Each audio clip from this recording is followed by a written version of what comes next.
আসসালামু আলাইকুম রহমতুল্লাহ। এ হলো আমার আজকের লাস্টের শিকার। এটা মাটি দিয়ে হেঁচড়ায় আনছি দেখে এই অবস্থা দেখা যায়। আর এটার ভিতরে আছে আরো দুইটা। এই যে এখানে দুইটা বড়াইল আছে। আজকে মোট 3টা ধরছি বোয়াল।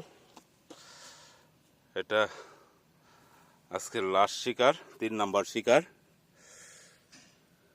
আমি নিজেও জানি না এটা কত কেজি হবে, আনুমানিক 20 থেকে 22 কেজি হবে। তো আমার সাথে আসছে আজকে আমার ভাতিজা জাহিদের লইছি। সারাদিন গেছে, বলের খেলা দেখাইছি, কিন্তু বল ধরতারি না, গাইলাইতাছি। আমি কি বল শিকারের নাতি লইছি, দাদা বল শিকার করতো, ওখানে কাহা বল শিকার করবো, ভাতিজারে লইছি, বল না ধরতারলে মানিজ্য থাকবো। তে আজকে শেষ পর্যন্ত উঠাইলাম 3টা আজকের শিকার। এটার ভিতরে জাহিদ দেখাও, আরো যে আছে 2টা। আস্তে আস্তে বাইর করো, পলিথিন মুট করে ইয়া করো না, পলিথিন খুলন লাগতো না, দেখা যাইতো না ভিতরে। এই যে এটার ভিতরে একটা ছোট, এটার নিচে আরেকটা আছে, এটা বাইর করো বাইরে।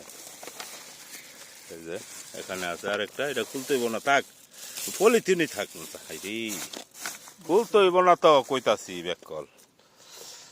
ওকে, সবাই ভালো থাকবেন।